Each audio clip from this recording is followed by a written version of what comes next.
My name's Tamsin Westhorpe, author of Diary of a Modern Country Gardener. Now within these YouTube videos, I'm hoping to bring the pages of my book to life.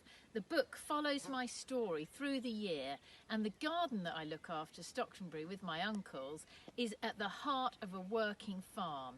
So in this little episode, I'm going to take you for a walk down a beautiful Herefordshire country lane to admire the native wildflowers. Before I take you on a stroll up this idyllic country lane, I'm going to read you a short extract from May the 13th. As I was moving sheep today, I fell away from my fellow shepherds and meandered along looking at the hedgerows. Cow parsley is at waist height, and under its wiry stems are compact displays of herb robert and greater stitchwort.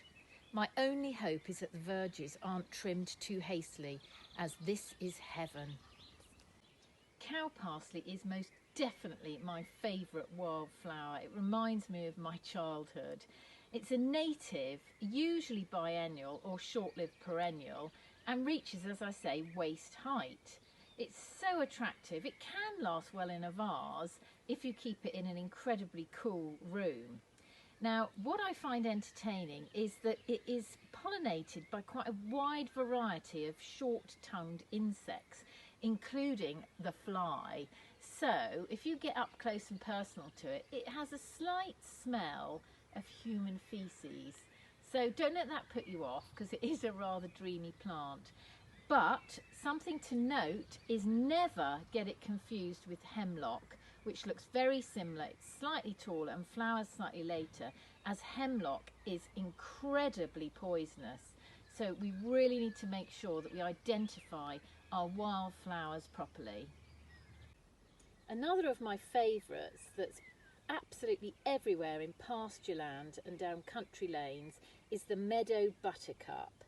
Flowers in May and has these spectacular shiny petals, and the purpose of the shiny petals is not to hold the flower under our chin to see if we like butter. It's actually to draw in pollinators.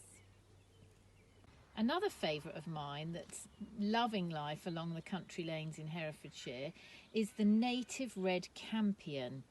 It has slightly hairy, sticky stems and again reaches waist height and is pollinated by long-tongued flies, bees and butterflies. It self-seeds very easily along the verges.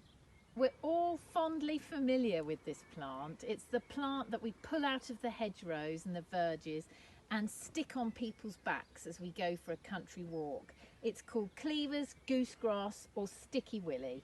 It's a native annual and it's incredibly clever. It has tiny white flowers in July and August, and these are followed by little burrs, and they attach themselves, the burrs, to our clothing, to sheep's wool, to the coat of a dog, to make sure that they travel up the verges. Now, next time you go for a country walk, take with you a wildflower book so you can identify exactly what you're looking at.